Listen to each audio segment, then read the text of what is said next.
The tension at home began affecting my relationship with his family. Patricia made comments about teachers who couldn't stay focused on teaching and had to make everything political. Jennifer shared articles on social media about the importance of keeping politics out of schools, always tagging me with messages like, "Thought you might find this interesting." Robert began every family dinner with updates about property tax increases and complaints about government spending, his eyes fixed on me as if daring me to respond. I felt increasingly isolated, caught between my growing conviction that I needed to speak up for my students and my desire to maintain peace in my marriage.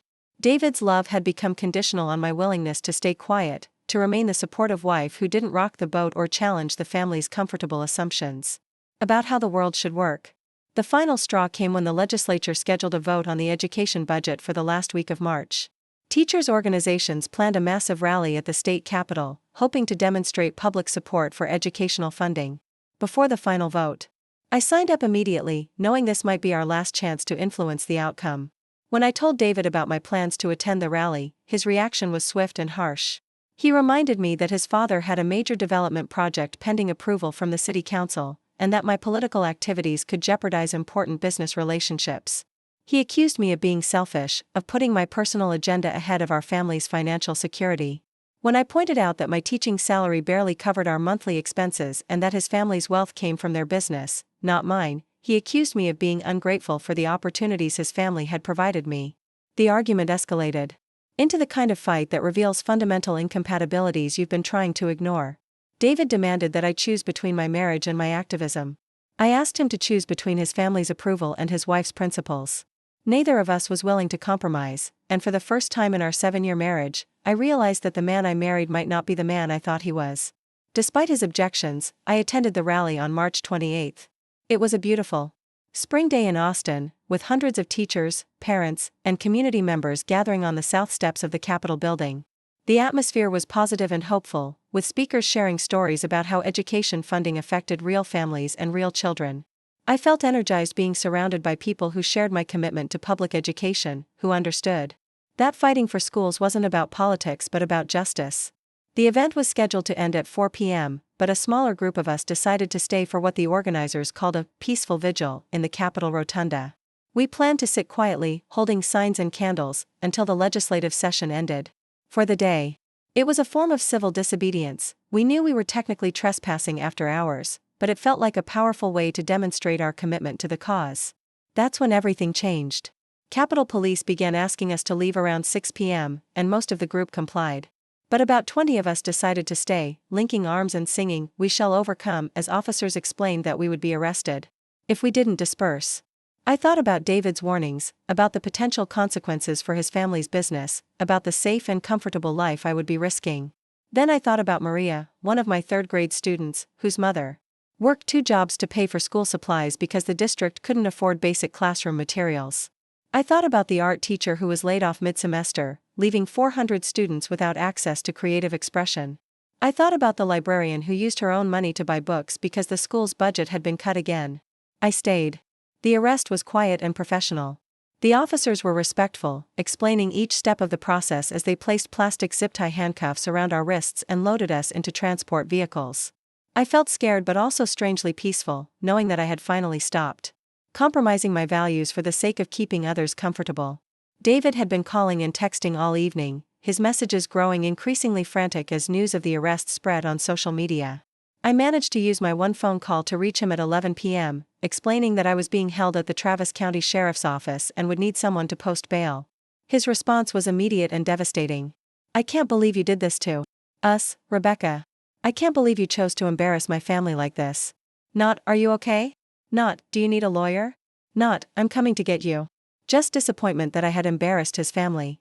I spent the next 4 hours in a holding cell with 3 other teachers, sharing stories about our students and discussing whether we regretted our decision. None of us did. We were charged with criminal trespass, a Class B misdemeanor that carried potential fines and up to 180 days in jail. The other women had family members or friends arranging their release, but as dawn approached, I realized that David wasn't coming. At 6 a.m., a corrections officer unlocked our cell and called my name. "Matthews, you're being released. Someone posted your bail." I assumed David had finally come to his senses, that he'd realized his wife needed his support regardless of his political disagreements. But when I walked into the lobby area, David was nowhere to be found. Instead, I saw a woman in an impeccably tailored navy suit, her silver hair pulled back in a perfect chignon, scrolling through emails on her phone with the confidence of someone accustomed to handling crises before most people had their first cup of coffee. She looked up as I approached, her sharp blue eyes assessing me quickly but not unkindly. "Rebecca Matthews?" Her voice carried the slight trace of a southern accent refined by years of courtroom experience. "Yes, ma'am. Victoria Sterling. I'm your attorney. We have a lot to discuss." Victoria Sterling didn't look like any lawyer I'd ever imagined. There was something almost regal about the way she carried herself, as if she'd stepped out of a boardroom where million-dollar deals were negotiated over handshakes and eye contact. Standing in that cold, sterile holding cell at 3 in the morning, still wearing my "teachers deserve better" t-shirt and muddy jeans, I never imagined that this would become the night that changed everything. The fluorescent lights buzzed overhead like angry wasps, and the metal bench pressed against my spine as I replayed the events that led me here. But what haunts me most isn't the arrest itself, it's the image of my husband David walking away from me in that police station lobby, his shoulders straight with righteous indignation, his voice echoing off the walls as he told the desk sergeant he wouldn't be posting bail for someone who chose to embarrass the family. Before we jump back in, tell us where you're tuning in from, and if this story touches you, make sure you're subscribed, because tomorrow, I've saved something extra special for you. That was 6 months ago.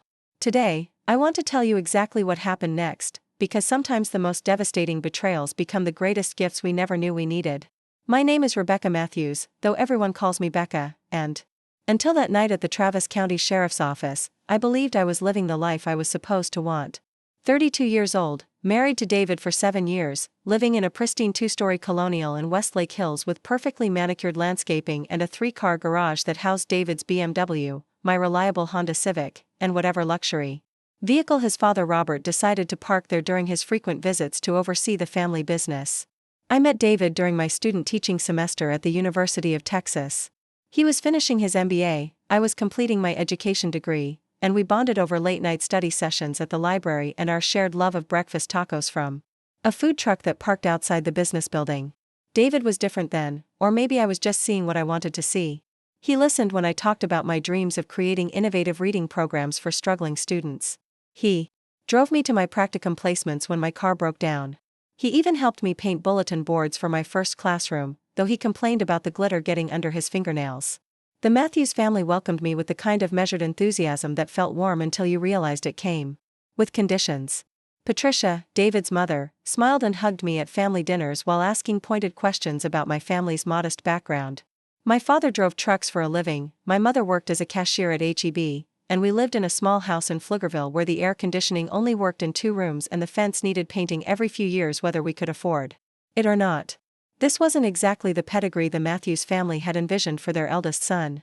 Robert, David's father, built Matthews Development Group from nothing into one of Austin's premier luxury housing developers. He was the kind of man who wore polo shirts tucked into khakis even on weekends and whose handshake felt like a business transaction. During our engagement dinner at the country club, he pulled David aside for what he called a man-to-man conversation. While I sat with Patricia and Jennifer, David's sister, who spent the entire meal showing me photos of her own engagement ring and explaining why she chose a princess cut over a round diamond. Jennifer worked in marketing for the family business, though her primary qualification seemed to be her ability to network at charity galas and remember which clients preferred their cocktails with a twist versus an olive. She was beautiful in that effortless way that comes from good genes and expensive skin care, with honey blonde hair that always looked professionally styled and a wardrobe that coordinated perfectly with whatever season Austin's elite were celebrating. When she smiled at me across that dinner table, I felt like a child playing dress-up in clothes that didn't quite fit. But David seemed genuinely proud to introduce me as his fiancée, and when he proposed on the pedestrian bridge at sunset with downtown Austin glittering behind us, I convinced myself that love could bridge any gap between our worlds. We had a lovely wedding at the Four Seasons, nothing too extravagant by Matthews standards but more elegant than anything my family had ever experienced. My parents looked overwhelmed but happy, sitting at their designated table with my younger brother Marcus and my college roommate Lisa, who flew in from Denver where she worked as a social worker. The first few years of marriage felt like an extended audition for a role I wasn't sure I understood. David landed a position with his father's company immediately after graduation, while I started teaching 3rd grade at Cedar Park Elementary. The salary difference was stark. David earned more in his first year than I would make in 3, but I loved my work with a passion that surprised even me. There's something magical about watching a child's face light up when they finally understand a concept they've been struggling with, or seeing a shy student find their voice during a classroom discussion about their favorite book. David seemed proud of my career at first, introducing me at company events as my wife, the teacher, with what sounded like genuine affection. But as the years passed and his role in the family business expanded, I began to notice subtle shifts in how he spoke about my work. During dinner conversations with his parents, he started prefacing my stories with phrases like, "Becca's having some challenges with her students," or "the public school system is really struggling these days." When I received recognition for a reading program I developed, he congratulated me privately but somehow forgot to mention it to his family. The Matthews family had opinions about everything, delivered with the kind of confidence that comes from never having those opinions challenged. They believed in charter schools over public education, private healthcare over universal coverage, and the inherent superiority of market-based solutions to social problems. They weren't cruel about their beliefs, just absolutely certain that their way of seeing the world was correct and that anyone who disagreed simply hadn't thought things through properly. I learned to navigate these conversations carefully, changing the subject when discussions turned to topics where my views differed too dramatically from theirs. When Patricia complained about property taxes funding failing schools, I bit my tongue instead of explaining how budget cuts had eliminated art programs and increased class sizes at my school. When Robert criticized teachers' unions during a golf tournament dinner, I smiled and asked Jennifer about her latest vacation instead of defending the collective bargaining that had secured my healthcare benefits. The erosion of my voice happened so gradually that I didn't notice it until it was nearly gone. David began making decisions about our social calendar without consulting me, accepting invitations to events I didn't enjoy and declining others I looked forward to. When I tried to discuss it with him, he explained that his career required certain social obligations and that my teaching schedule was more flexible than his business commitments. This was technically true but felt like a dismissal of my professional responsibilities. Our conversations about starting a family became another source of tension. I wanted children desperately and believed my experience working with kids would make me a good mother. David agreed in principle but insisted we wait until his position in the company was more secure, until we could afford a house in the right school district, until we had enough savings to ensure our children would never want for anything. The goalpost kept moving, and I began to suspect that his hesitation had less to do with timing and more to do with his growing discomfort with my career choice. The breaking point came during the spring of last year, when the Texas legislature was debating massive cuts to public education funding. Teachers across the state were organizing protests and rallies, trying to draw attention to how the proposed budget would affect real children in real classrooms. I felt called to participate, not as a political activist but as someone who saw firsthand how underfunded schools struggled to serve their students. My principal, Mrs. Rodriguez, was supportive but cautious. She reminded our faculty that we had the right to peaceful protest but warned us to be mindful of how our actions might be perceived by parents and community members. I understood her position. Public school teachers in Texas walk a delicate line between advocacy and political neutrality, but I also knew that silence in the face of injustice was a luxury I couldn't afford. I started attending school board meetings, speaking during public comment periods about the impact of budget cuts on classroom resources. I joined a group of teachers who organized letter-writing campaigns to legislators, explaining how reduced funding affected their ability to provide quality education. These activities took place entirely on my own time and were completely within my rights as a citizen, but David grew increasingly uncomfortable with my involvement. His objections started subtly. He worried that my activism might reflect poorly on his family's business, particularly since Matthew's development group depended on good relationships with local government officials. He suggested that my time might be better spent on activities that could advance my career rather than what he called political grandstanding. When I tried to explain that advocating for public education wasn't political grandstanding but professional responsibility, he accused me of being naive about how the real world worked. Preparing and narrating this story took us a lot of time, so if you are enjoying it, subscribe to our channel. It means a lot to us. Now back to the story. The pieces were starting to come together, but I still didn't understand how this connected to my situation. Ms. Sterling, I appreciate you sharing this with me, and what you're doing sounds incredible, but I still don't understand why you're here. Who hired you? Victoria's smile returned, tinged with something that looked like pride mixed with affection. Nobody hired me, Rebecca. I volunteer my services for cases like yours, teachers and activists who get arrested for standing up for what's right. I have a network of contacts throughout Texas who alert me when educators are facing legal troubles related to advocacy work. She pulled out her phone and showed me a text message sent at 2:47 a.m. from someone named Carmen Rodriguez. The message was brief: teacher arrested at Capitol protest. Husband refused bail. Needs help immediately. Carmen owns this cafe, Victoria explained, gesturing toward the daily grind. She's part of a network of community activists who keep track of these situations. When your colleagues realized your family wasn't going to help, they reached out through appropriate channels. I stared at the text message, feeling a complex mixture of gratitude and humiliation. My fellow teachers had been looking out for me while my own husband had abandoned me. But how did they know David wouldn't post bail? Victoria's expression darkened slightly. Rebecca, your husband was contacted by multiple people last night. One of your colleagues, Jennifer Kim, called him around midnight to ask about your status. He told her, and I quote, that you had made your choice and would need to face the consequences alone. The words hit me like a physical blow. I'd known David was angry, but I hadn't realized he'd been actively refusing help from people who cared about me. He said that? There's more. Victoria's voice became gentler, as if she understood how much this information would hurt. Jennifer also spoke with someone at Matthew's development group this morning, trying to understand if there were business concerns preventing your husband from posting bail. The person she spoke with, presumably someone in the family business, indicated that the company was considering distancing itself from the situation entirely to protect their reputation. I felt something crack inside my chest, a fracture that had been building for months but was only now becoming visible. David hadn't just abandoned me in a moment of anger, he'd made a calculated decision to protect his family's interests at the expense of his wife's freedom. So you see, Victoria continued, this isn't just about your arrest anymore. This is about how you're going to rebuild your life after discovering who your husband really is when you need him most. We sat in silence for several minutes, watching the morning crowd flow in and out of the daily grind.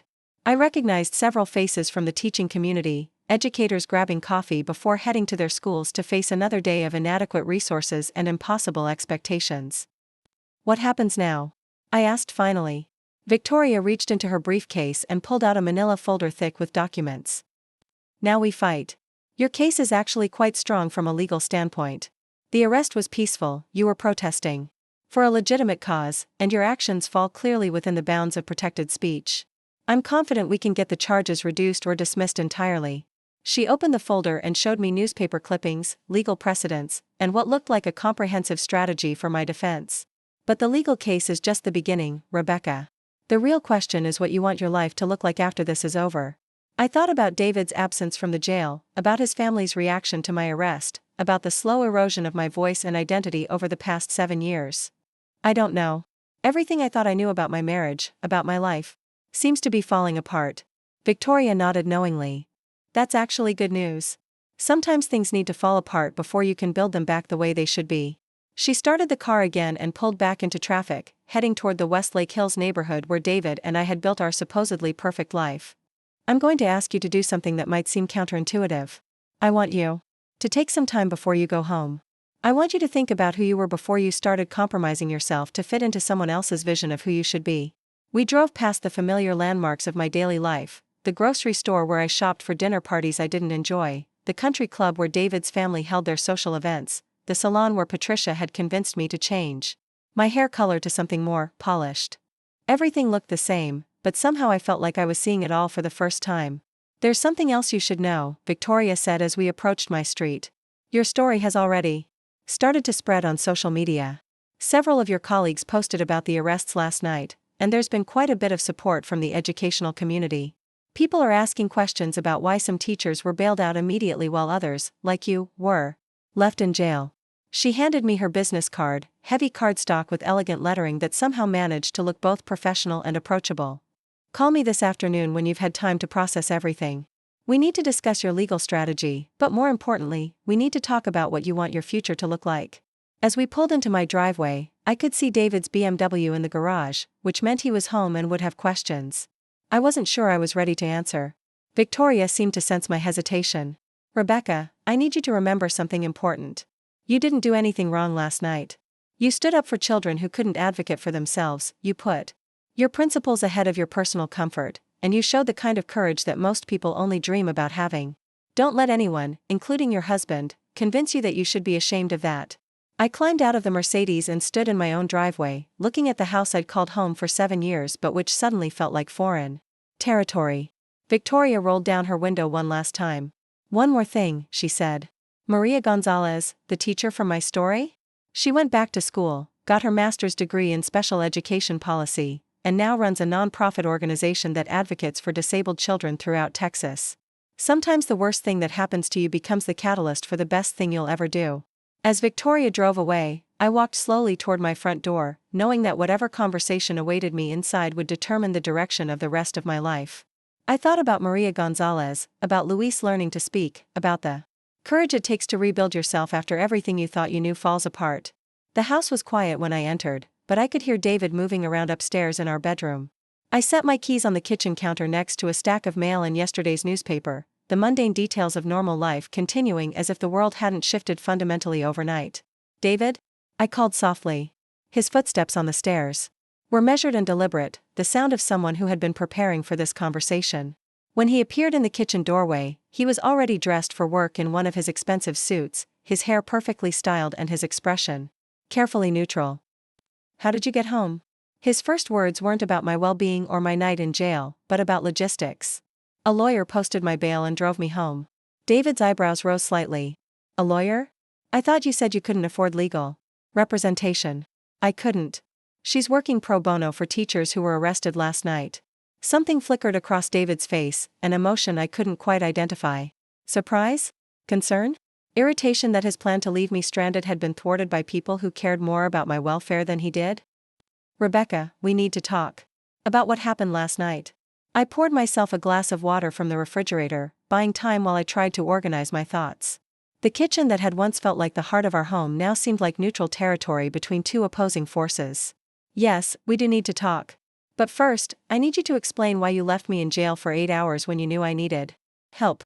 David's jaw tightened, a sure sign that he felt cornered and was preparing to go on the offensive. "You made a choice to embarrass this family, Rebecca. You knew how I felt about your political activities, and you chose to ignore my concerns and get yourself arrested anyway. So your response was to abandon your wife in a county jail?" "My response was to let you experience the natural consequences of your actions. I'm not going to enable behavior that damages our reputation and threatens my family's business relationships."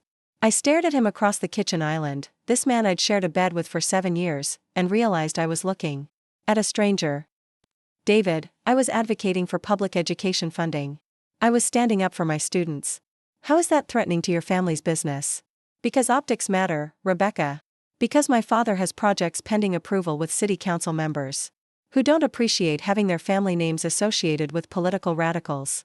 Because image is everything in business, and you've made us look like we can't control our own household." The phrase, "control our own household," hung in the air between us like a toxic cloud. I felt the last vestiges of my illusions about our marriage crumble away, leaving behind a clarity that was both painful and liberating. "Control our household? Is that what you think marriage is, David? You controlling me?" He had the grace to look slightly uncomfortable, as if he recognized that he'd revealed more than he intended. "That's not what I meant. I meant that we need to present a united front, that we can't have you undermining family interests with your personal crusades." "My personal crusades?" "David, I'm a teacher. Advocating for education funding is literally part of my professional responsibility." "Your professional responsibility is to teach children, not to get arrested protesting government policy." Her briefcase was genuine leather, worn soft with age but obviously expensive, and her shoes were the kind that whispered money without shouting it. "I'm sorry, there must be some mistake," I stammered, still wearing yesterday's protest clothes and feeling like a complete mess. "I didn't call a lawyer. I can't afford a lawyer like you." Victoria's smile was enigmatic, revealing nothing while somehow conveying everything. "Ms. Matthews, why don't we step outside? The morning air might help clear your head, and we definitely need to talk." The parking lot outside the sheriff's office was already warming up in the early Texas sun. Victoria led me to a silver Mercedes sedan parked in the visitors section, its interior leather still carrying that new car smell despite what looked like several years of careful use. She opened the passenger door for me, a gesture of courtesy that felt foreign after the night I'd just endured. "First things first," she said, settling into the driver's seat and pulling a thermos from her briefcase. "Coffee. Real coffee, not whatever they serve in those holding cells." She poured the steaming liquid into a ceramic mug that had somehow materialized from the depths of her perfectly organized car. Cream and sugar are in the glove compartment. I wrapped my hands around the warm mug, inhaling the rich aroma that seemed to bring me back to life. Miss Sterling, I really think there's been a mistake. I'm just a public school teacher. I was arrested for sitting in the Capitol Rotunda. I don't need some high-powered attorney. Victoria started the engine and pulled out of the parking lot. With the kind of smooth confidence that suggested she'd navigated much more complicated situations than this. Rebecca, may I call you Rebecca? Good. Let me tell you a story while I drive you home. She turned onto I-35, heading south toward Austin proper, and began speaking in the measured cadence of someone accustomed to holding courtrooms captive with her words. 25 years ago, I was a newly minted lawyer working for a big corporate firm in Dallas. I specialized in education law, defending school districts against lawsuits, protecting budgets from what we called frivolous challenges. I was very good at my job, which essentially meant helping wealthy districts stay wealthy while poor districts struggled with inadequate resources. I found myself leaning forward, drawn into her narrative despite my confusion about why she was here. Victoria's voice had a hypnotic quality, as if she'd spent decades learning exactly how to capture and hold attention. One case changed everything for me. A group of teachers in East Dallas were protesting budget cuts that would eliminate special education services for disabled children. They organized a sit-in at the school board meeting, refusing to leave until the board agreed to restore funding. The district hired my firm to prosecute the teachers for breach of contract and disrupting official proceedings. She paused to navigate through morning traffic, her hands steady on the steering wheel. I was assigned to lead the prosecution. These teachers were facing potential termination, loss of their teaching licenses, and criminal charges. Most of them were young women, many with families of their own, all passionate about protecting their most vulnerable students. The highway stretched ahead of us, lined with billboards advertising everything from breakfast tacos to luxury apartment complexes. Victoria's story was painting a picture I wasn't sure I wanted to see the ending of. I won the case, Rebecca. Those teachers lost their jobs, their licenses, and their ability to work in public education ever again. The special education program was eliminated, and dozens of disabled children lost access to services they desperately needed. I was promoted to partner that year, celebrated for my effective handling of what the firm called a difficult situation. She exited the highway and began navigating the tree-lined streets of central Austin, past coffee shops and boutiques that were just beginning to open for the day. But something kept bothering me about that victory. I couldn't stop thinking about one teacher in particular, Maria Gonzalez. She'd been working with autistic children for 15 years, and during my cross-examination, she broke down crying while trying to explain how the budget cuts would affect her students. Victoria pulled into a parking spot outside a small cafe called the Daily Grind, its windows decorated with local art and community event flyers. The morning rush was in full swing, with customers streaming in and out carrying coffee cups and pastry bags. Maria told me that one of her students, a 7-year-old boy named Luis, had just started speaking for the first time after 2 years of intensive work. The budget cuts meant Luis would lose access to the speech therapy and specialized instruction that had made his breakthrough possible. She said she couldn't live with herself if she stayed quiet while these children lost their chance at progress. I set down my coffee mug, beginning to understand that this story was leading somewhere specific. Victoria's eyes had grown distant, as if she were seeing that courtroom from 25 years ago. After the trial, I went home to my downtown penthouse, opened a bottle of wine worth more than Maria's monthly salary, and tried to celebrate my victory. But I kept thinking about Luis, about all the children who would suffer because I'd been so effective at protecting a budget that prioritized buildings over people. She turned in her seat to face me directly, her expression serious but not unkind. That night, I made a decision that changed the trajectory of my entire career. I left corporate law and opened my own practice, specializing in defending educators, civil rights workers, and other people who put principles before profit. I've spent the last 25 years trying to make up for the damage I did to Maria Gonzalez and teachers like her. I set down my water glass with enough force to make it ring against the granite countertop. You know what, David? You're absolutely right. My professional responsibility is to teach children. And part of teaching children is making sure they have books to read, supplies to work with, and programs that nurture their individual talents. When the government threatens to take those things away, standing up for children becomes a moral imperative. David's face flushed with the kind of anger I'd seen him display during heated business negotiations. Don't lecture me about moral imperatives, Rebecca. I'm talking about practical realities. Your arrest is going to be in the newspaper.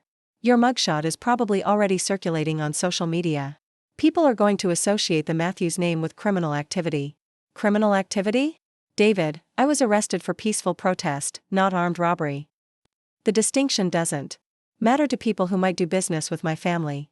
All they'll see is that David Matthews' wife has a criminal record. I felt something shift inside me, a fundamental realignment of priorities that had been building for months. So this is about protecting your family's image rather than supporting your wife's principles. This is about being realistic about the world we live in. This is about understanding that actions have consequences, and those consequences affect more people than just you. You're right, David. Actions do have consequences. And the consequence of your action last night is that I now understand exactly where I stand in your list of priorities. He must have heard something final in my voice, because his expression changed from anger to something that looked almost like panic. Rebecca, don't be dramatic. We're both upset right now. Let's take some time to cool down and discuss this rationally. I am being rational. For the first time in years, I'm thinking clearly about what I want my life to look like. David moved closer, reaching for my hand in a gesture that once would have melted my resistance. Look, I know last night was difficult, but we can work through this. Maybe you could take a sabbatical from teaching, focus on some volunteer work that's less controversial. My mother knows people on several nonprofit boards that would love to have someone with your background. I pulled my hand away, understanding finally that David saw my career not as a calling but as a hobby that could be adjusted to accommodate his family's preferences. And what kind of volunteer work would that be? Something safe and non-threatening? Maybe organizing charity luncheons or reading to children at the library? There's nothing wrong with that kind of work. It's important and meaningful, and it wouldn't put you in situations where you might get arrested. David, do you hear yourself? You're asking me to give up everything I'm passionate about to make your family more comfortable. I'm asking you to prioritize our marriage and our future over political activism that accomplishes nothing except getting you in trouble.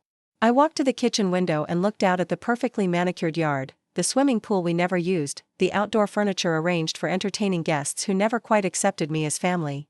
Everything about this house represented a life built around other people's expectations rather than my own values. You know what's funny, David? All these years, I thought your family's coldness toward me was the problem. I thought if I could just prove myself worthy of their acceptance, everything would be fine. But the real problem was that I was shrinking myself to fit into a space that was never meant for someone like me. David followed me to the window, his reflection ghost-like in the glass beside mine. Someone like you? What's that supposed to mean? Someone who believes that standing up for children is more important than protecting business relationships. Someone who thinks teachers deserve respect rather than condescension. Someone who refuses to stay quiet when injustice is happening right in front of her. For a moment, David's mask slipped and I saw something that looked like genuine pain in his eyes. I fell in love with your passion, Rebecca. I admired your commitment to your students. I just never thought it would come to this. It came to this because you asked me to choose between my principles and your approval. And when I chose my principles, you left me in a jail cell to teach me a lesson about what really matters in our marriage. David was quiet for a long time, staring out at the backyard where we'd hosted dozens of barbecues and pool parties, always trying to prove that we belonged in this world of country club memberships and charity galas. When he finally spoke, his voice was softer than it had been all morning. So what happens now? I turned away from the window to face him directly. Now I figure out who I am when I stop trying to be who everyone else wants me to be. The silence that followed my declaration stretched between us like a chasm that had been years in the making. David stood frozen by the kitchen window, his reflection caught between the world inside our house and the world beyond it, and I realized this moment had been inevitable from the first time I'd chosen to stay quiet rather than voice my disagreement at a family dinner. Rebecca, you're talking about throwing away 7 years of marriage over one night. No, David. I'm talking about finally acknowledging that we've been throwing away our marriage one compromise at a time for 7 years. His phone buzzed against the granite countertop, displaying his father's name on the screen. David glanced at it but didn't answer, and somehow that small act of hesitation told me everything I needed to know about where his loyalties truly lay. My dad's probably calling about damage control, he said quietly. The local news picked up the story about the arrests. They mentioned your name. I felt a strange sense of calm wash over me. And what kind of damage control is he planning? I don't know yet. Maybe a statement distancing the company from your actions. Maybe having our PR firm craft something about supporting free speech while disagreeing with the methods. Our PR firm? David's face flushed. The family's PR firm. You know what I meant. But I did know what he meant, and that was precisely the problem. In David's mind, our marriage existed within the context of his family's business interests. My arrest wasn't a personal crisis requiring emotional support, it was a corporate problem requiring strategic management. I need some time to think, I said, moving toward the stairs. I'm going to shower and change clothes. Rebecca, wait. David's voice carried a note of desperation I'd never heard before. Don't make any rash decisions. Let's talk to someone, maybe a counselor. We can work through this. I paused at the bottom of the staircase, my hand resting on the banister we'd chosen together during the early days of our marriage when every decision felt like a shared adventure. David, what would we tell a counselor? That my husband abandoned me in jail because supporting his wife might inconvenience his family's business? That I've spent 7 years apologizing for having opinions that differ from his parents? That I've gradually stopped being myself to avoid making anyone uncomfortable? You're being unfair. My family has always treated you with respect. Your family has treated me with polite tolerance. There's a difference.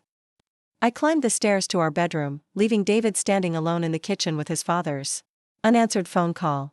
The bedroom felt like a museum of our shared history, wedding photos on the dresser, vacation souvenirs on the shelves, a closet full of clothes I'd bought to fit into his family's social events.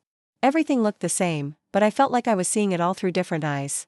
The shower was scalding hot, washing away the institutional smell of the county jail and the lingering residue of yesterday's protest. I stood under the water. For a long time, letting the heat penetrate muscles that had been tense for months without my realizing it. When I finally emerged, wrapped in the plush bathrobe David had given me for our anniversary, I found him sitting on the edge of our bed with his head in his hands. I called in sick to work, he said without looking up. I told them I had a family emergency. That's probably accurate. David raised his head, and I was surprised to see that his eyes were red-rimmed, as if he'd been crying.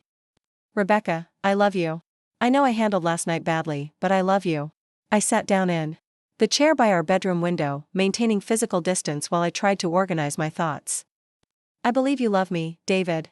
But I think you love a version of me that fits comfortably into your family's world. And I'm not sure that version of me actually exists anymore. What does that mean? It means I don't know if the woman you fell in love with was real or just someone I was pretending to be because I wanted so desperately to belong somewhere. David's phone rang again, and this time he turned it off completely. The gesture felt significant, though I wasn't sure if it represented genuine commitment to our conversation or simply postponing an inevitable confrontation with his family. Tell me what you need, he said. Tell me how to fix this. I need you to understand that I can't keep pretending to be someone I'm not. I need you to accept that my work matters to me, that advocating for my students is part of who I am, not some hobby I can set aside when it becomes inconvenient. I can try to do that. David, there's no trying. Either you support my right to stand up for what I believe in, or you don't. Either you see my teaching career as valuable and important, or you see it as something I do until we have children and I can focus on being a proper Matthew's wife. The phrase, proper Matthew's wife, hung between us like an accusation. David flinched as if I'd slapped him, and I realized I'd articulated something we'd both been thinking but never saying out loud. Is that really how you see my family? As some kind of oppressive dynasty that wants to control your life? I see your family as people who have very clear expectations about how their world should function, and I see you as someone who's never questioned whether those expectations are fair or healthy. David stood up and began pacing the length of our bedroom, a nervous habit he'd developed during stressful business negotiations. So what are you saying? That I have to choose between you and my family? I'm saying you have to choose between supporting your wife and protecting your family's image. And based on what happened last night, you've already made that choice. That's not fair. You put me in an impossible position. No, David. You put yourself in an impossible position by making promises to me that you couldn't keep when they conflicted with your family's priorities. He stopped pacing and turned to face me directly. What promises? To love and support me. To stand by me for better or worse. To put our marriage before all other relationships. I do support you. You support me when it's convenient. You support me when my dreams and goals align with your family's interests. But the moment I do something that challenges their worldview or threatens their business relationships, that support evaporates. David sank back down onto the bed, his shoulders sagging with what looked like defeat. I don't know how to be the husband you need and the son my family expects at the same time. Maybe that's the problem. Maybe you shouldn't have to be the son your family expects. Maybe you should be the man you actually are. And who is that? The question seemed to surprise him as much as it surprised me. I realized that David had spent so many years fulfilling other people's expectations that he might not know who he was beneath all those layers of obligation and performance. I don't know, I said honestly. I fell in love with someone who seemed Passionate about architecture and urban planning, someone who talked about designing affordable housing and creating communities where families could thrive. But somewhere along the way, that person got buried under stock portfolios and country club memberships and business development strategies. David was quiet for several minutes, staring at his hands as if they might contain answers to questions he'd never thought to ask. I wanted to design affordable housing. I had all these ideas about sustainable communities and mixed-income developments. What happened to those ideas? My father convinced me they weren't profitable. He said I could pursue those interests later, after I'd established myself in the company and learned how the business really worked. And how's that working out for you? David's laugh was bitter and self-aware. I haven't designed anything in 3 years. I spend my days reviewing profit margins and attending zoning hearings to argue for projects I don't believe in. So you're as trapped as I am. I guess I am. The realization seemed to deflate him completely. He lay back on our bed, staring at the ceiling as if it might offer some escape from the conversation we were having. But I could see that something fundamental had shifted in his understanding of our situation. Rebecca, what if we both made some changes? What if I talked to my father about pursuing some of those community development projects I used to care about? What if you found a way to do your advocacy work that didn't involve getting arrested? I wanted to feel hopeful about his suggestion, but I could hear the conditional language that undermined his apparent willingness to change. David, do you hear yourself? You're still trying to find compromises that make everyone comfortable, instead of standing up for what you believe in. What's wrong with compromise? Nothing, when it's mutual. But our entire marriage has been built on me compromising my values while your family never has to compromise anything. I drove through the familiar streets of Westlake Hills, past the country club where I'd attended countless events, past the shopping center where I'd bought clothes that weren't quite my style, past the restaurant where David had proposed with a ring his mother had helped him select. Everything looked exactly the same, but I felt like I was seeing it all from a great distance, as if I were watching someone else's life through a window. My phone buzzed with a text message from Victoria. Sterling, how are you holding up? Call me when you're ready to discuss next steps. I pulled into the parking lot of the Daily Grind, the cafe where Victoria had told me about Maria Gonzalez and the courage it takes to rebuild yourself after everything falls apart. Through the windows, I could see people working on laptops, reading books, having conversations that might be changing their lives in ways they wouldn't understand until later. I sat in my car for several minutes, watching this ordinary scene of people living their authentic lives, and felt something I hadn't experienced in years: possibility. For the first time since I'd married David, I had no idea what my life was going to look like, and that uncertainty felt like freedom rather than fear. My phone rang with David's contact appearing on the screen. I let it go to voicemail, then listened to his message. Rebecca, I know you need space, but please be careful. I love you, and I want to fight for us, but I need to understand what that means. I deleted the message and turned off my phone. David wanted to fight for us, but he still didn't understand that the us he was fighting for had been slowly dying for years. The question wasn't whether we could save our marriage, the question was whether we could become people worth saving. At 4. I walked into the Daily Grind and ordered a coffee from the barista, a young woman with paint-stained fingernails and the kind of confident smile that suggested she'd never apologized for taking up space in the world. The cafe smelled like fresh bread and possibility, filled with the quiet energy of people pursuing their own dreams rather than someone else's version of success. I found a table by the window and pulled out my phone to call Victoria Sterling. It was time to start fighting for the person I'd buried under 7 years of compromise and accommodation. It was time to remember what I'd stood for before I'd started standing aside to make everyone else comfortable. The phone rang twice before Victoria's familiar voice answered. Rebecca, I was hoping you'd call. How did your conversation with David go? About as well as you'd expect. I'm at the Daily Grind, and I think I'm ready to talk about what happens next. Good. I'll be there in 10 minutes. Order me a double espresso and prepare yourself for some hard decisions. I hung up and looked around the cafe at all these people who seemed comfortable in their own skin, who appeared to be living lives they'd chosen rather than lives that had been chosen for them. For the first time in years, I felt like I might be able to join them. Victoria Sterling arrived at the Daily Grind with the punctuality of someone whose time was measured in billable hours, even when she was working pro bono. She wore a different outfit than this morning, a charcoal gray blazer over dark jeans that managed to look both professional and approachable. Her silver hair was pulled back in a loose bun, and she carried a leather messenger bag that looked like it had survived several decades of courtroom battles. You look better, she said, settling into the chair across from me with her double espresso. More resolved. I feel like I've been sleepwalking for years and just woke up. Victoria opened her messenger bag and pulled out a yellow legal pad covered in neat handwriting.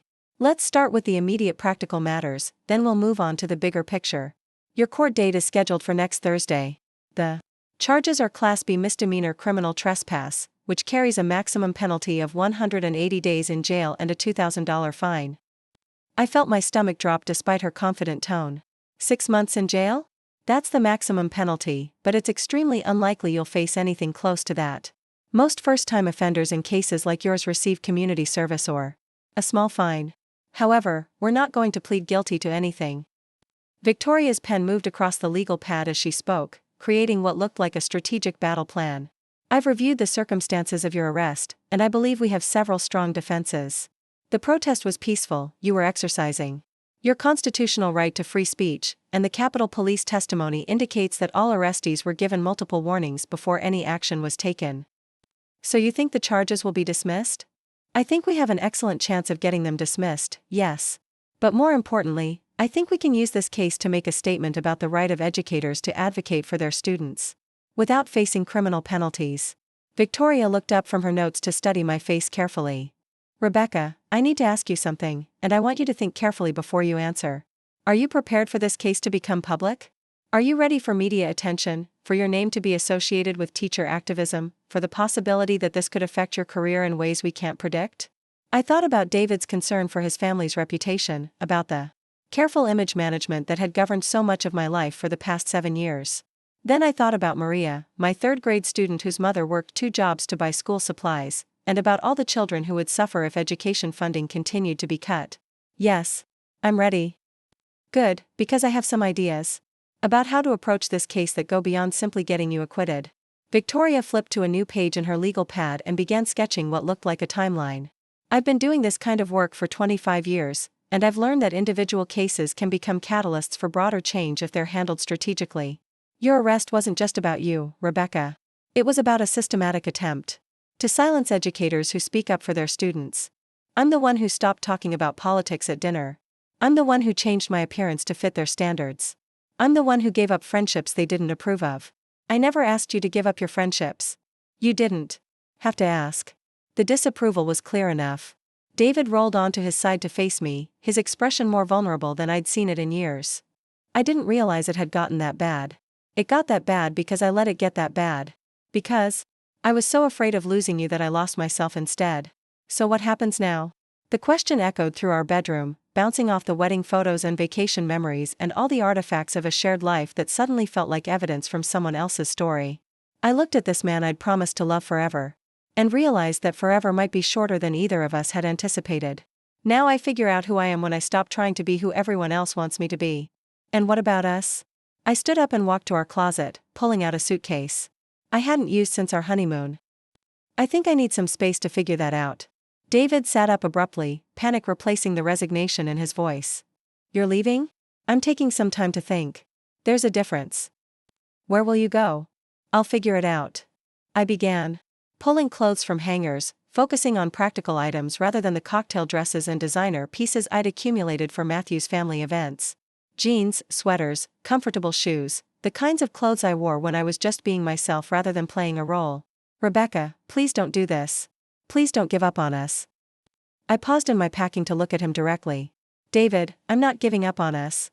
I'm giving up on the pretense that we have an us worth saving if it requires me to pretend to be someone I'm not. But we can work on this. We can go to counseling, we can figure out how to balance everyone's needs. Whose needs, David? Because from where I'm sitting, everyone's needs have been considered except mine.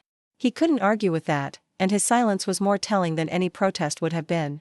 I continued packing, including the few items that felt authentically mine, the coffee mug from my favorite cafe, the reading journal I'd kept since college, the framed photo of my students from last year's graduation ceremony. How long will you be gone? I don't know. Will you at least stay in touch? Let me know where you are? I zipped the suitcase closed and set it by the bedroom door. I'll call you when I'm ready to talk.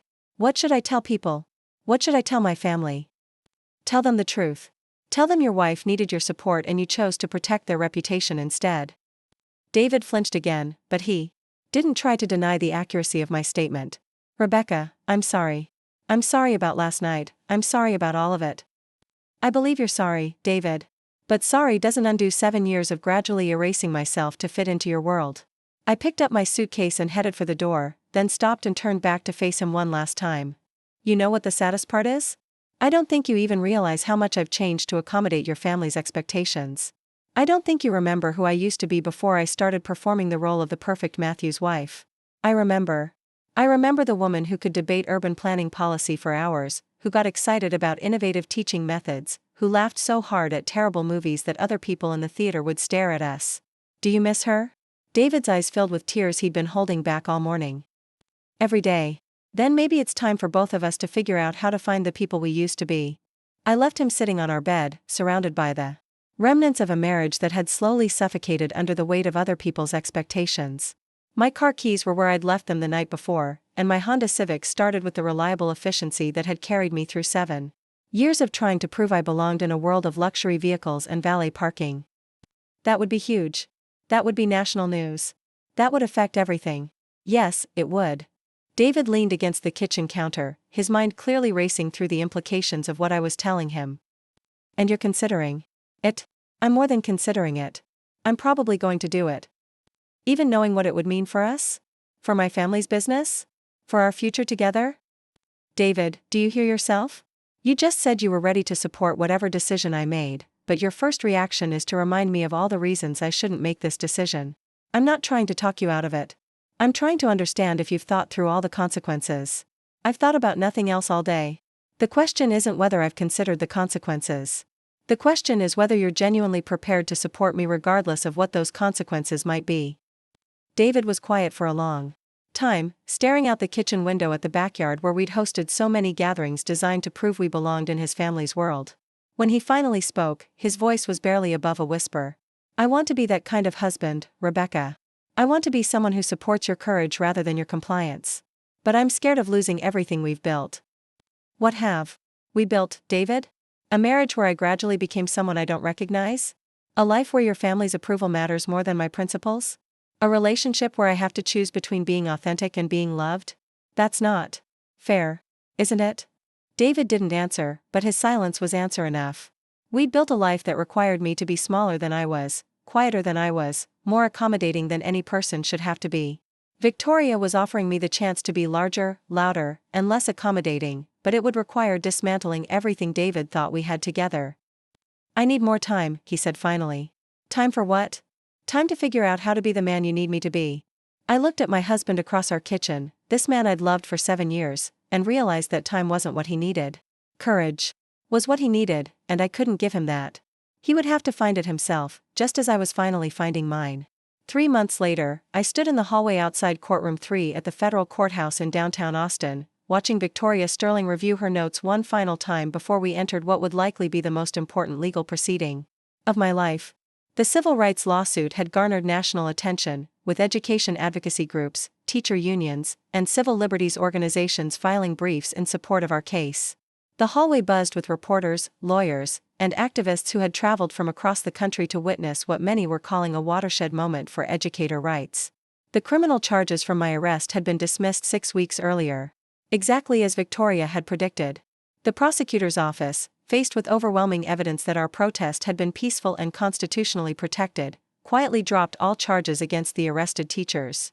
But the dismissal of the criminal case was just the opening act for the larger battle we were fighting today. Are you ready for this? Victoria asked, her voice carrying the calm confidence that had sustained me through 3 months of depositions, media interviews, and legal strategy sessions. As ready as anyone can be for potentially changing their entire life in the next few hours. Victoria smiled, the expression both warm and fierce. Rebecca, whatever happens in that courtroom today, you've already succeeded in ways that matter. More than any legal victory. She was right, though I was only beginning to understand the full scope of how much my life had transformed since that night in the county jail. The woman who had sat in that holding cell, devastated by her husband's abandonment, bore little resemblance to the person I'd become over the past 3 months.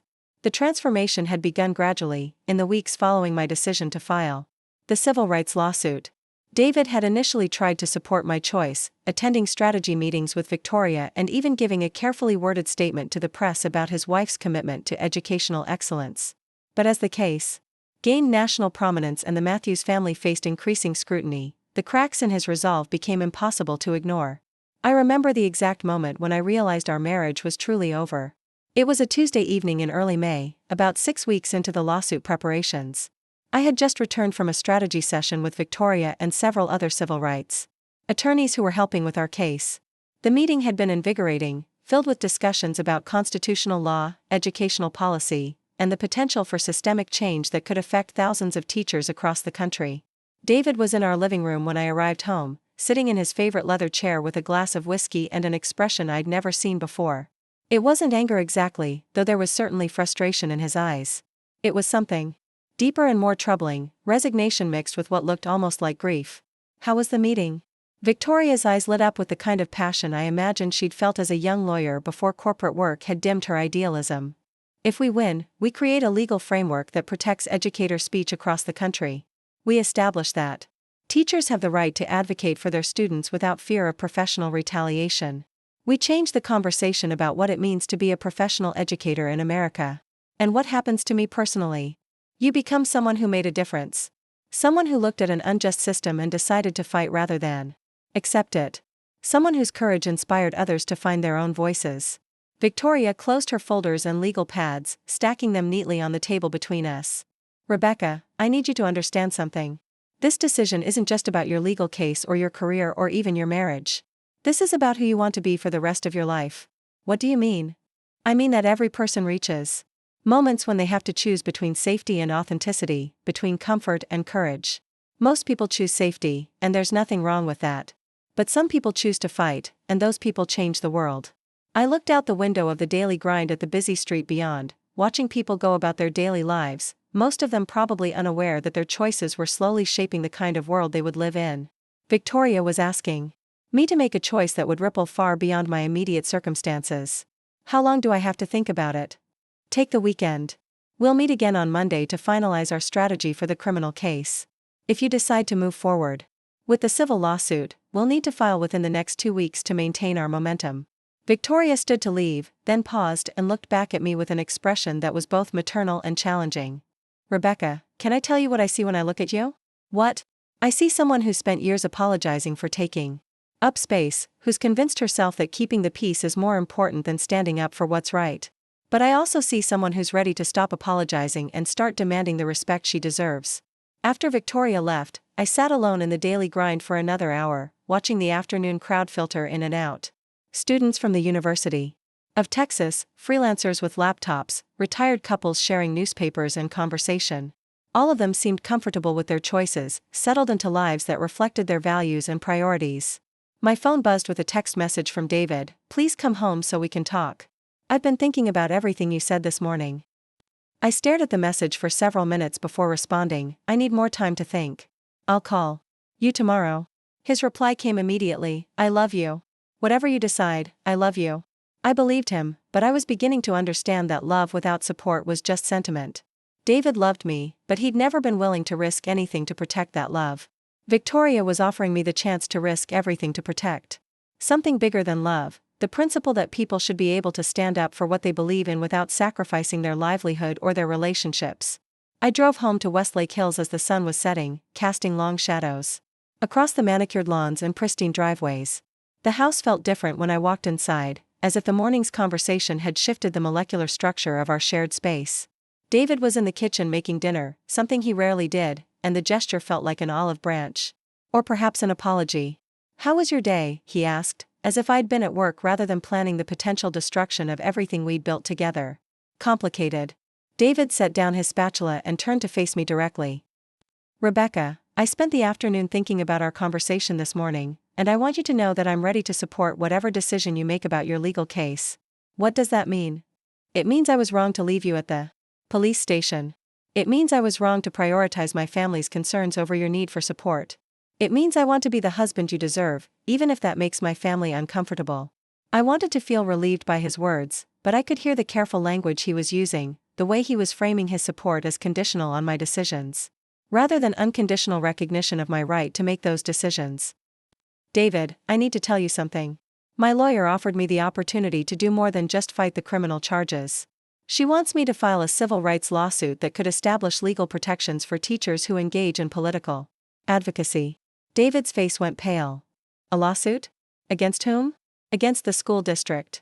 Against the state education department. Against the system that forces teachers to choose between their principles and their careers. Rebecca, that would be. She pulled out her phone and showed me a news article from this morning's Austin American-Statesman. The headline read, "Teachers arrested at Capitol protest face criminal charges," and featured a photo from the rally showing peaceful demonstrators holding signs about education funding. This story has been picked up by education blogs, teacher advocacy groups, and civil rights organizations across the state. Your case is becoming a symbol of something much larger than one night of civil disobedience. I scanned the article, noting that my name was mentioned along with the other arrested teachers.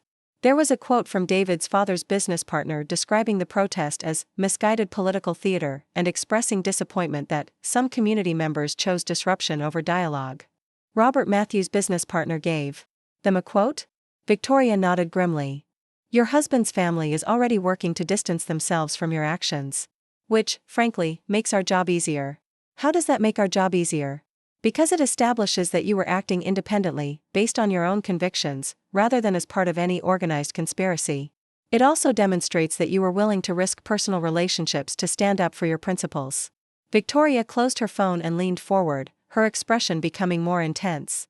Rebecca, I want to offer you something that could change the trajectory of your life, but it comes with significant risks and will require courage I'm not sure you're ready for. What kind of offer? I want to represent you not just in this criminal case, but in a civil rights lawsuit against the school district and the state education department. I want to argue that punitive measures against teachers who engage in protected political speech create a chilling effect that violates the First Amendment. I felt my heart rate accelerate. A lawsuit? Against my own school district? Against the system that forces teachers to choose between advocating for their students and protecting their careers. Against policies that treat educator activism as insubordination rather than professional responsibility. Victoria pulled out another folder, this one thick with legal documents and research papers. I've been building this case for 3 years, waiting for the right plaintiff. Someone with an exemplary teaching record, clear evidence of retaliation for political speech, and the personal courage to withstand what will inevitably be a very public battle. What kind of retaliation? I've been doing some preliminary research into your employment history. Your principal, Mrs. Rodriguez, is supportive but concerned about district pressure. Your union representative mentioned that there have been informal discussions about whether teachers who are arrested should face disciplinary action. I thought about Mrs. Rodriguez's careful warnings about public perception, about the delicate balance teachers had to maintain between advocacy and neutrality. So I could lose my job? You could. But if we win this lawsuit, we could establish legal precedent that protects thousands of other teachers from facing the same choice. Victoria opened the folder and showed me case studies from other states. Examples of educators who had faced termination or disciplinary action for participating in political activities. The pattern was clear and disturbing: teachers who spoke up for education funding, who criticized standardized testing policies, or who joined protests were systematically punished by administrators who claimed their actions reflected poorly on their schools. Here's what I'm proposing, Victoria continued. We fight your criminal case aggressively and publicly, using media attention to highlight the broader issues affecting public education. Simultaneously, we file a federal civil rights lawsuit challenging any attempt to discipline you for exercising your constitutional rights. And if we lose? If we lose the criminal case, you face minimal penalties that won't significantly impact your life. If we lose the civil case, you're in essentially the same position you're in now, except you'll have established yourself as someone willing to fight for what she believes in. Victoria paused to sip her espresso, giving me time to process the magnitude of what she was suggesting. But if we win, Rebecca, we change the landscape for every teacher in Texas who wants to advocate for their students without fear of professional retaliation.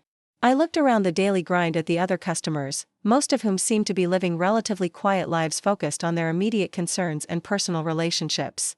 What Victoria was proposing would thrust me into a very public battle with powerful institutions and influential people. What would this mean for my marriage? Victoria's expression softened slightly. I can't answer that for you. But I can tell you that taking a stand like this will reveal who truly supports you and who was only comfortable with you when you stayed quiet. David's family will be furious. His father's business relationships, his mother's social circle, Jennifer's networking opportunities, all of it could be affected. Yes, it could. And that tells you something important about whether your marriage can survive you being authentically yourself. I thought about this morning's conversation with David, about his desperate suggestion that we find compromises. That would make everyone comfortable. Victoria was offering me the opposite, a path that would make everyone uncomfortable but might lead to meaningful change. I need to ask you something honestly, I said. Why are you so invested in this? What's in it for you? Victoria smiled, and for the first time since I'd met her, she looked less like a high-powered attorney and more like someone who understood what it felt like to rebuild your life around your principles. 25 years ago, I destroyed the career of a teacher who was trying to protect disabled children. When budget cuts eliminate art and music programs, we're the ones who watch children lose access to creative expression that might be their strongest academic area. And if teachers remain silent about these impacts, then the people making these decisions never hear from the professionals who understand their consequences. Silence from educators essentially endorses policies that harm the children we've committed our careers to serving. After 3 days of testimony and legal arguments, Judge Margaret Chin announced that she would issue her ruling within 2 weeks. The waiting period was excruciating, filled with speculation from legal experts and continued media coverage that seemed to intensify daily. The ruling came on a Tuesday morning in late July. Judge Chin issued a comprehensive decision that not only dismissed the state's motion to dismiss my lawsuit but also granted a preliminary injunction preventing school districts from disciplining teachers for engaging in protected political speech. In her written opinion, Judge Chin noted that educators occupy a unique position in society as both public employees and professional advocates for children who cannot advocate for themselves. The state's interest in maintaining political neutrality in schools cannot override teachers' fundamental right to speak out about policies that directly affect their ability to serve their students effectively. The decision sent shockwaves through education circles and political communities across Texas and beyond. Teacher unions hailed it as a landmark victory for educator rights. Conservative groups denounced it as judicial overreach that would politicize public education. Legal experts predicted that the case would eventually reach the Supreme Court, potentially establishing national precedent for teacher speech protections. For me, the victory felt both enormous and strangely anticlimactic. After months of legal battles, media attention, and personal upheaval, the actual moment of winning was quieter than I had expected.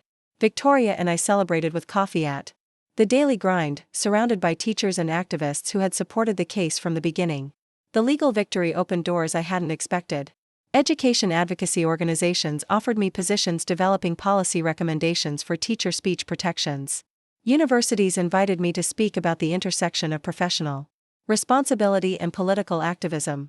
Publishers approached me about writing a book documenting my experience and its implications for educator rights. But the most meaningful opportunity came from an unexpected source. The Austin Independent School District, facing pressure to demonstrate their commitment to teacher voice and academic freedom, offered me a position as their first director of educator advocacy, a newly created role focused on supporting teachers who wanted to engage in professional advocacy while maintaining their classroom responsibilities. The irony wasn't lost on me that the same school district that had initially considered disciplining me for my arrest was now offering me a leadership position specifically because of the visibility my case had generated. But Victoria encouraged me to see the offer as evidence that our legal victory was already creating the systemic change we had hoped to achieve. I accepted the position, understanding that it would allow me to support other teachers facing the kinds of challenges I had experienced while continuing to advocate for policies that served student interests rather than political convenience. 6 months after my arrest, I stood in my new office at the school district's headquarters, looking out at the Austin skyline and thinking about the journey that had brought me here. My marriage had ended, but I had found my voice. I had lost the comfortable life I'd built around other people's expectations, but I had gained a purpose that aligned with my deepest values. David and I had finalized our divorce the previous month, a process that was surprisingly peaceful once we both accepted that our fundamental incompatibility wasn't anyone's fault. He had begun dating someone new, a marketing executive whose career complemented rather than complicated his family's business interests.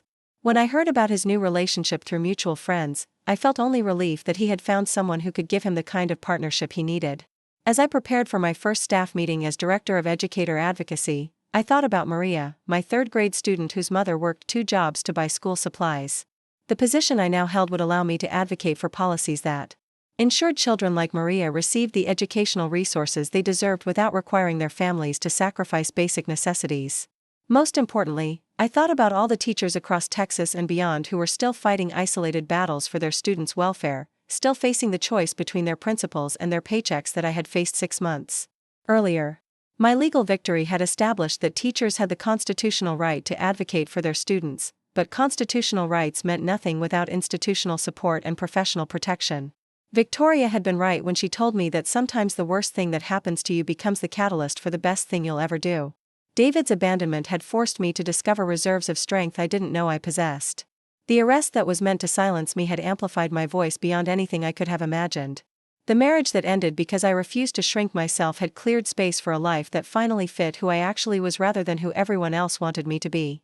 As I walked out of the school district building that evening, I passed the memorial garden where teachers and staff often sat during lunch breaks. A group of educators was gathered around one of the benches, discussing what sounded like plans for advocating for increased mental health resources in their schools. They looked up as I passed, and one of them called out, "Thank you for making it safer for the rest of us to speak up." I waved and continued walking toward my car, understanding finally that the most important victory wasn't the legal precedent we had established or the institutional changes we had created. The most important victory was the knowledge that I had become someone who could be counted on to fight for what was right, regardless of the personal cost. Up next, you've got 2 more standout stories right on your screen. If this one hit the mark, you won't want to pass these up. Just click and check them out. I've spent every day since then trying to make up for that mistake. This case, your case, represents the chance to establish legal protections that might have saved Maria Gonzalez's career. And if I say no? Then I'll still represent you. In the criminal case, get the charges dismissed or reduced, and you can go back to your life. There's no shame in choosing the safer path, Rebecca. Not everyone is cut out for this kind of fight. Victoria's words carried no judgment, but I could hear the challenge underneath them. She was offering me the chance to become someone who fought for systemic change rather than someone who accepted systemic injustice, but she was also asking me to risk everything I'd built my life around. How long do I have to decide? The criminal case moves forward regardless, so we need to discuss that strategy today. The civil lawsuit decision can wait a few more days, but not much longer. Media attention around your arrest is building, and we need to control the narrative before others define it for us. Victoria pulled out her phone and showed me social media posts from teacher advocacy groups, education bloggers, and civil rights organizations. My name was appearing in discussions about academic freedom, teacher voice, and the right to protest. People I'd never met were debating the circumstances of my arrest and the broader implications for educator activism. This is already bigger than just you, Rebecca. The question is whether you want to help shape the conversation or watch it happen from the sidelines. I felt overwhelmed by the scope of what she was proposing, but also energized in a way I hadn't experienced in years. For the first time since I'd started teaching, someone was offering me the chance to fight for systemic change rather than simply managing the symptoms of a broken system. Tell me about the other teachers who were arrested with me. Are they facing the same choices? 2 of them have already pled guilty and accepted community service. One hired a different attorney who's negotiating a plea deal. You're the only one who's in a position to fight this publicly. Why am I in a different position? Victoria's smile was knowing. Because you're the only one whose husband abandoned her at the police station, creating a narrative that highlights the personal cost of standing up for your principles. Because you have an exemplary teaching record that makes it difficult to dismiss you as a troublemaker.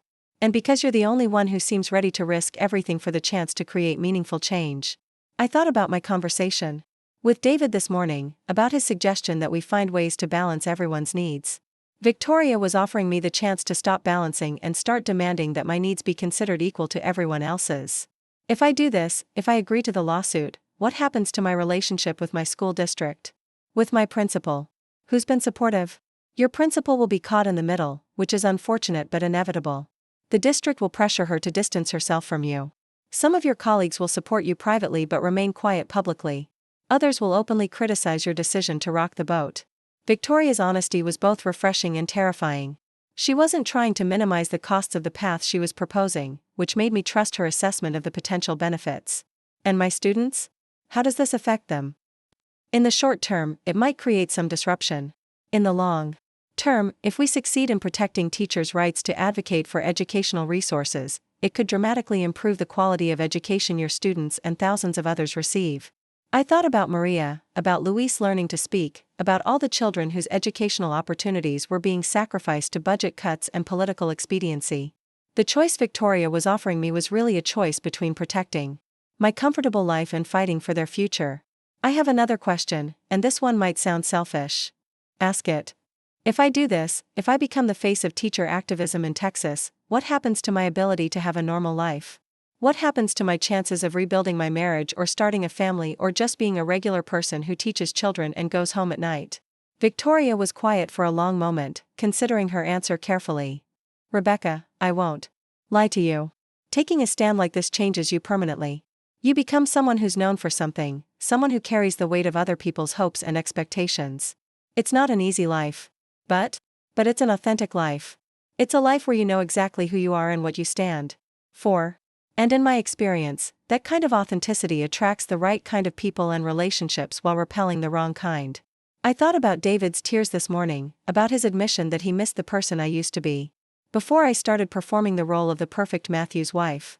Maybe the question wasn't whether I could rebuild my marriage, but whether I wanted to rebuild it with someone who needed me to stay small to be comfortable. Victoria, I need to ask you something else. What happens if we win? What happens if we establish these legal protections for teachers and change the system? I looked around the table at these people who had spent 7 years tolerating rather than accepting me, and realized that nothing I could say would bridge the fundamental gap between their worldview and mine. Patricia, I said calmly, I appreciate your concern, but this lawsuit isn't about making a point. It's about protecting thousands of teachers from facing the choice between their careers and their constitutional rights. But surely you can see how this affects David's position in the community, how it reflects on our family's reputation.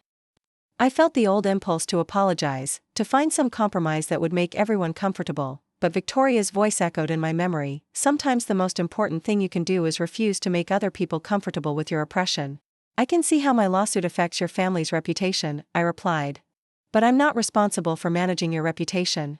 I'm responsible for standing up for what I believe is right. The silence that followed was deafening. Patricia's face flushed with indignation, Jennifer stared at her plate, and Robert's jaw tightened with barely controlled anger. But it was David's reaction that broke my heart. Instead of supporting my statement or redirecting his family's criticism, he looked at me with what I could only describe as disappointment, as if I had failed some test of appropriate behavior. Rebecca, he said quietly, perhaps we could discuss this privately rather than airing our differences at family dinner. David, these aren't our differences. This is your family's inability to accept that I have the right to pursue a legal case that doesn't serve their interests. 2 weeks later, David moved out of our house and into a furnished apartment closer to his office. He framed the separation as a temporary measure to give us both space to think, but we both knew it was permanent. The man I'd married would never be able to prioritize my authenticity over his family's comfort, and I would never again be willing to shrink myself to fit into their expectations. The divorce proceedings were remarkably civilized, perhaps because we both understood that our fundamental incompatibility wasn't anyone's fault. David needed a partner who would prioritize family harmony over personal convictions. I needed a partner who would support my convictions even when they created family discord. Those needs were mutually exclusive, and no amount of counseling or compromise could bridge that gap. But even as my marriage was ending, other relationships were beginning to flourish in ways I hadn't expected. The teachers who had been arrested with me had formed a support group that met weekly at the Daily Grind, sharing stories about the professional and personal challenges they faced for speaking up about education issues. Through this group, I met educators from across Texas who were fighting similar battles in their own communities. Carmen Rodriguez, the owner of the Daily Grind, became an unexpected mentor and friend. She had opened the cafe after retiring from 30 years of teaching in Austin's public schools, and her walls were covered with photos and letters from former students who credited her with changing their lives. Carmen understood the weight of responsibility that comes with being an educator, and she also understood the courage required to fight for systemic change. Teaching is political work, she told me one afternoon as I prepared for a media interview about the lawsuit. Anyone who tells you otherwise is trying to keep you quiet.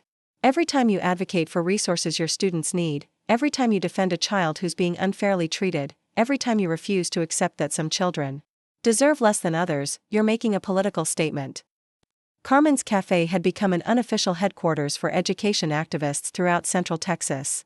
Teachers stopped by to decompress after difficult days, to strategize about advocacy efforts, and to find community with others who understood the unique challenges of working in an underfunded and often hostile system. Through these connections, I began to understand that my legal case was part of a much larger movement of educators who were refusing to accept the status quo. Teachers in Houston were organizing protests against standardized testing policies that reduced education to test preparation. Educators in Dallas were challenging disciplinary procedures that disproportionately affected students of color. Faculty in San Antonio were demanding transparency in budget decisions that eliminated programs serving low-income communities. My lawsuit had become a symbol of this broader movement, and the responsibility was both inspiring and terrifying. Victoria had warned me that taking a public stand would change my life permanently, and she was right in ways I was still discovering. The media attention surrounding the case had made me a recognizable figure in education circles. I received emails from teachers across the country sharing their own stories of retaliation for speaking up about student needs. Parents wrote to thank me for fighting for educational resources their children desperately needed. Students, both current and former, sent messages of support that reminded me why this fight mattered more than any personal cost. As Victoria and I entered the federal courtroom, I thought about all the people whose support had carried me through the past 3 months. Carmen, who had provided both coffee and wisdom during the darkest moments of my divorce. My fellow teachers, who had shown me that courage was contagious and that standing up for principles was easier when you weren't standing alone. The students and parents who had reminded me that education was too important to leave to politicians and bureaucrats who had never spent a day in a classroom. The courtroom was packed with observers, representing the full spectrum of opinions about teacher rights and education policy. In the front row sat a delegation from the Texas Education Association, the state's largest teacher union, which had endorsed my case despite concerns about the precedent it might set. Behind them, I could see representatives from conservative education policy groups who opposed any expansion of teacher speech protections. The proceedings began with opening statements from both sides. Victoria argued that my arrest and the subsequent pressure on my school district to discipline me represented a clear violation of my First Amendment rights. She presented evidence that educators across Texas were being systematically discouraged from engaging in political advocacy through formal and informal policies that threatened their job security. The state's attorney argued that school districts had legitimate interests in maintaining political neutrality and that my arrest was the result of my own choices rather than any systemic discrimination. He contended that teachers, as public employees, had fewer speech protections than private citizens and that my lawsuit was an attempt to circumvent reasonable professional boundaries. The hearing lasted 3 days, with testimony from education experts, constitutional scholars, and teachers who had faced similar retaliation for their advocacy work. I took the stand on the second day, describing my experience from the arrest through the personal and professional consequences I had faced for pursuing the lawsuit. Victoria's questioning allowed me to explain why I had chosen to participate in the Capitol protest, how my teaching experience had informed my understanding of the impact of education cuts, and why I believed protecting teacher speech was essential for protecting student welfare. Ms. Matthews, Victoria asked, can you explain to the court why you believe teachers have not just the right but the responsibility to advocate for their students? Teachers are the front line of the education system, I replied, looking directly at the judge. We see firsthand how policy decisions affect real children in real classrooms. When lawmakers cut funding for special education services, we're the ones who have to tell parents that their disabled child will no longer receive the support they need to succeed. He asked, though his tone suggested he wasn't really interested in my answer. Productive. Victoria thinks we have an even stronger case than she initially believed. The constitutional experts we're working with think this could establish precedent that protects teacher speech nationwide. David took a long sip of his whiskey before responding. Rebecca, I need to tell you something, and I need you to listen without getting defensive. I sat down on the couch across from him, noting the formal distance he'd created between us. What is it? My father called me into his office today. 3 of the company's largest clients have expressed concerns about the family's association with your lawsuit. One of them, Henderson Properties, is threatening to terminate their contract unless we can provide assurance that the Matthews name won't continue to be linked with what they're calling radical political activism. I felt a familiar knot forming in my stomach, the same sensation I'd experienced countless times over the past 7 years whenever David's family's disapproval became a crisis requiring my accommodation. But this time, instead of immediately calculating how I could minimize the conflict, I found myself asking a different question. And what did you tell your father? David's pause lasted long enough for me to understand that his answer would determine the future of our marriage. I told him I would talk to you about possibly reconsidering the scope of the lawsuit. Maybe finding a way to achieve your goals without quite so much media attention. David, this lawsuit isn't a hobby I can scale back when it becomes inconvenient for your family's business. This is about establishing constitutional protections for teachers who want to advocate for their students. But surely there are other ways to accomplish that. Ways that don't require putting our name in newspapers across the country, ways that don't affect other people's livelihoods. I stared at him across our living room, this space we decorated together with furniture chosen to impress his family, and art selected to complement their aesthetic preferences. Everything in this room reflected compromises I'd made to fit into their world, and suddenly the weight of all those accommodations felt crushing. Other people's livelihoods? What about my livelihood, David? What about the livelihoods of teachers, who are being forced to choose between their careers and their constitutional rights? That's not what I meant, and you know it. That's exactly what you meant. You're asking me to sacrifice a constitutional principle to protect your family's business relationships. David stood up and began pacing, a behavior I'd seen countless times during our marriage whenever he felt caught between competing loyalties. But this time, I wasn't going to help him find a compromise that required only me to sacrifice something important. Rebecca, you're making this about principles versus family, but it doesn't have to be that simple. Can't you see that there might be middle ground? What middle ground, David? I either have the right to speak up for my students or I don't.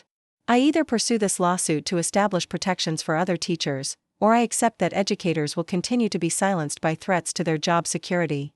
You're being deliberately inflexible. No, I'm being clear about what I will and won't sacrifice. For 7 years, I've been flexible to the point of contortion, adjusting my opinions, my appearance, my career goals, and my social relationships to make your family comfortable.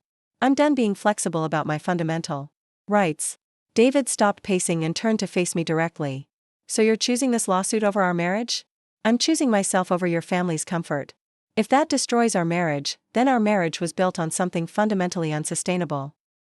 The silence that followed stretched between us like a chasm that had been opening slowly for years but was only now visible. David sank back into his chair, looking older than I'd ever seen him. I don't know how to be married to someone who won't consider the impact of her actions on the people who love her. And I don't know how to be married to someone who thinks loving me means asking me to be smaller than I am.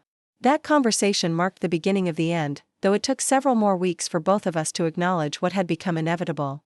The breaking point came during a family dinner at Robert and Patricia's house, 6 weeks into the lawsuit. I had been reluctant to attend, knowing that my legal case was causing significant stress for the family business. Patricia had prepared her usual elaborate meal, complete with china and crystal that seemed designed to remind everyone of the family's elevated status in Austin society. The conversation remained politely neutral through the first course, with Jennifer discussing her latest marketing campaign and Robert sharing updates about a new development project in Cedar Park. But as the evening progressed, the underlying tension became impossible to ignore. Patricia's questions about my teaching career carried subtle barbs about the disruption my case was causing for the family. Jennifer made pointed comments about the importance of loyalty and discretion in professional relationships.